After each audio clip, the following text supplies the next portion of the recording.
Hostia. Mira, un vuelo. Además recuerdo, fíjate, acabamos de rodar Cobardes, fiesta después de rodaje, que siempre es un mal plan, como preámbulo de cualquier viaje. Llegar al aeropuerto del Prat, dormirme delante de la puerta de embarque, tener que buscar otro avión, volar a Madrid para poder llegar a coger ese avión. Además, a todo esto era el cumpleaños de mi mujer, o sea, peor no podía ser el tema. Y recuerdo un momento en el que, llegando a Marrakech, veo que el avión está excesivamente perpendicular a pista. Excesivamente quiere decir mucho, pero que de repente el tipo hace la maniobra, se mete ¿Era Denzel Washington? se mete en pista y evidentemente la pista se acaba. Y entonces tiene que volver a levantar el vuelo y vamos, me empecé a llorar casi porque vamos, estaba cagado de miedo. A mí, que me da de vez en cuando por tener épocas de pánico a volar, pues ese fue un día redondísimo. El tipo dijo que es que había habido otro tráfico por delante y que tenía que evitarlo, y era mentira, se le había acabado la pista, pero vamos, porque se había comido 2/3 al tocar tierra. Ese es mi peor viaje. Yo el mío recuerdo una vez en una fiesta en casa de unos amigos en Ibiza que había una ponchera, empecé a beber y luego me dijeron que habían metido muchas drogas y yo no lo sabía. Y fue un viaje bastante jodido, pero al día siguiente bien, recuperado.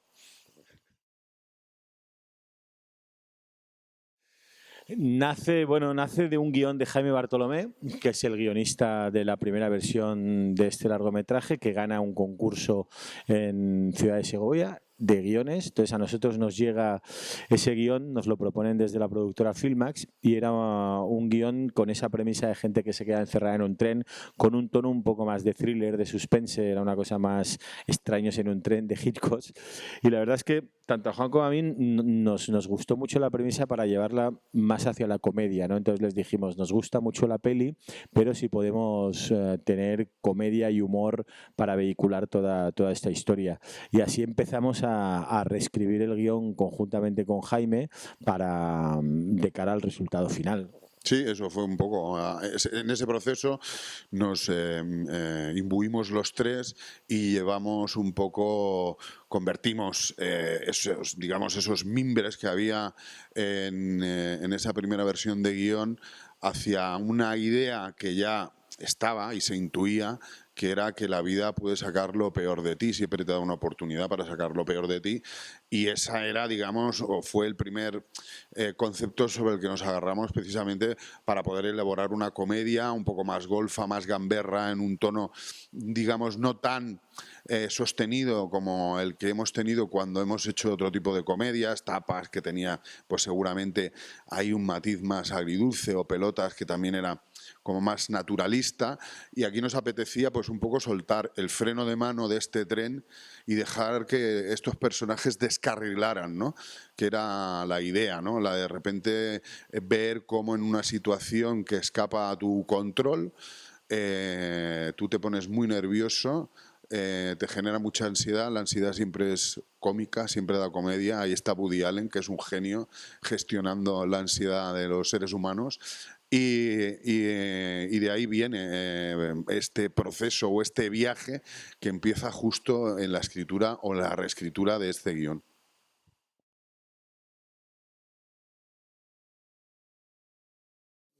Sí, está en el guión, yo creo, porque al final queríamos hacer humor de, bueno, como se hace muchas veces, humor de la tragedia ajena o de la desgracia ajena. Contra más presión le metas a los personajes de la película, pues más nerviosos se van a acabar poniendo. La acción ya pasa el 39 de diciembre, probablemente porque no es lo mismo quedarse tirado el 39 de diciembre que el 15 de abril o el 4 de mayo. Siempre pasó en un tren, nos gustaba también mucho que pasara en un tren de alta velocidad, porque era algo como muy icónico, una imagen muy de este país, que es el país con mayor número de kilómetros de alta velocidad del mundo. En algo deberíamos ser los primeros. Y entonces una única localización, un único espacio, todo eso estaba. Y de hecho también eso nos gustaba porque era como un reto. Nosotros siempre habíamos explicado historias, además historias corales, pero en diferentes decorados. Cada decorado de su personaje, cada personaje en su hábitat. En este caso era coger diferentes personajes y meterlos en un mismo hábitat, en un mismo día del año muy concreto, y todo eso para que al final acaben perdiendo los nervios y acaben perdiendo las maneras y acabe saliendo esa cara B, ¿no? que nos gustaba, porque creo que es algo que puede dar mucho humor. No, de hecho, y hablando como dice José, de esa cara B, ¿no? Tenemos dos tiempos, digamos, por así decirlo, en la película. Uno que es el día de autos, ¿no? Ese 31 de diciembre, en una zona de sombra, sin cobertura, nevando, en mitad de los monegros, totalmente aislados del mundo, y tenemos esa cara A, en la que más tarde los personajes explican su experiencia, y ese contraste también nos parecía muy divertido, ¿no? De repente ver cómo cada uno acomoda la verdad a sus intereses y tener el contraste de lo que realmente sucedió. O sea, ver esas dos partes nos ayudaba mucho a poder también potenciar o amplificar esa comedia, ¿no? La de, bueno, ahora voy a mentir o no voy a decir la verdad o no voy a acabar de explicar lo que realmente pasó porque no me interesa.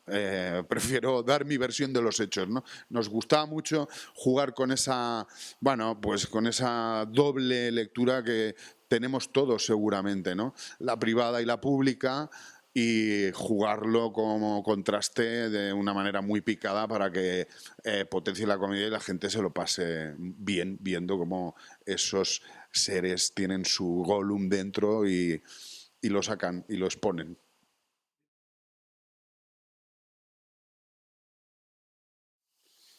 La Guardia Civil, como se ha representado históricamente, representa el orden y representa la ley, y sobre todo cuando lo encarna Imanol Arias, también representa la comedia, que al fin y al cabo no deja de ser un paisaje muy nuestro, muy habitual. Es un tren muy español que se queda lleno de muchos españoles en un lugar muy español como son los Monegros, y entonces no podía faltar la Guardia Civil. En realidad es un contrapunto más en este viaje de locos, que acaban pasando cosas que en el fondo no van más allá de una cierta normalidad. Se para un tren, la gente no tiene cobertura, luego es verdad que un señor mayor le da un patatús, luego hay un francés ahí que nadie lo entiende, la Guardia Civil está por allí, pero no deja de ser todo bastante normal, a no ser que dentro de tu cabeza empieces a ver cosas anormales, que es lo que le pasa a muchos de los personajes, que empiezan a ver cosas más allá de la Guardia Civil, más allá de franceses o más allá de trenes parados, y entramos en una conspiranoia total de algunos personajes en su cabeza que hacen que la cosa se vaya saliendo de madre, ¿no? Sí, sí, efectivamente lo que sucede precisamente con la Guardia Civil es que el rol al que juega es al de esa distancia que hay entre lo que le pasa lo que pasa por la cabeza de esos pasajeros que se vuelven locos y lo que realmente sucede desde la distancia de ese jeep que está allí en mitad de los Monegros.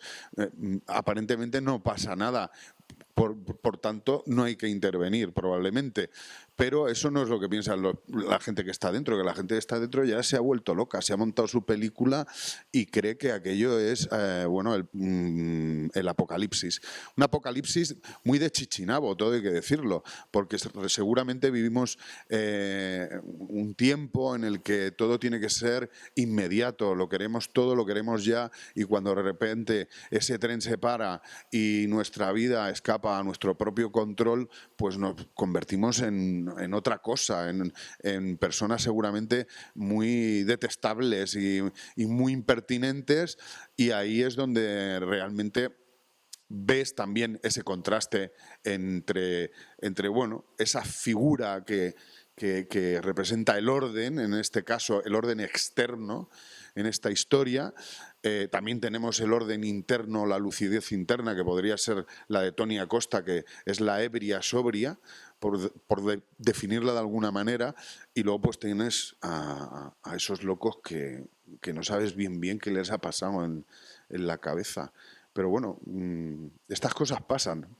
Y además hay un crossover ahí, lo que pasa es que está muy camuflado, que esa patrulla, la Guardia Civil, es la misma patrulla que va al pueblo de 8 apellidos catalanes.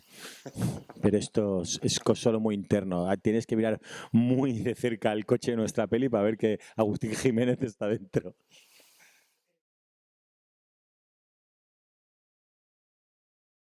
Bueno, pues que iba a ser un personaje masculino. Iba a ser un personaje. Pues que Tony Acosta es un poco masculina, ¿eh? Se llama Tony. Se llama Tony. Entonces nosotros verdaderamente cuando contratamos a Tony Acosta pensábamos que era un actor. No, es broma. Es broma. Lo que pasa, realmente, lo que sucede, nosotros llegamos a un momento en el que nos planteamos una pregunta que era como muy evidente.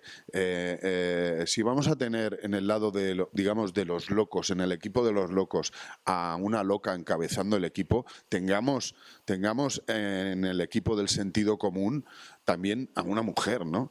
Porque además escapamos en ambos casos del tópico, del tipo duro y loco o del tipo Clint Eastwoodiano, ¿no? Bueno, aunque Clint Eastwood ha hecho de las dos cosas, pero vamos, queríamos escapar un poco de ese topicazo, ¿no? De que siempre son los tíos los que se vuelven locos o los que solucionan las cosas. Nos parecía muy interesante explotar esa vía en la que tanto el sentido común está representado por una mujer como la locura también en este caso estaba representada por otra. Y nos parecía como más justo y nos daba más juego y nos resultaba más divertido. Vamos, tenía más rendimiento a nivel de comedia también, creo. Y de hecho tuvimos una inspiración divina que no la hemos explicado durante el día de hoy, pero que estaba muy bien, que nos coincidió mientras estábamos haciendo el casting de la peli y teníamos una nube ahí con el personaje que hace Tony Acosta. Cuando pensamos que debía ser un hombre, coincidió que estrenaron en Barcelona un musical, Sister Act, al que vino Guppy Gulliver. Y de repente tuvimos la ocasión de estar con Guppy Gulliver ahí, nada, cruzar unos saludos, y Juan y yo nos miramos y dijimos, ostras, Guppy Gulliver sería una solana magnífica, ¿no? Si la película la hicieran en Estados Unidos, sería una señora que va en el bar bebiendo, una tía descreída y tal. Y nos quedamos, y de ahí pasamos a decir, podía ser una tía, claro, podía ser una tía. Nuestro momento epifánico fue una epifanía. Entonces nos vimos arriba, como Guppy Gulliver no podía, pues se lo dijimos a Tony Acosta, que también es así morenita. Pero la verdad es que al final nos gustaba mucho que fuera mujer contra mujer, que dirían los hermanos Cano.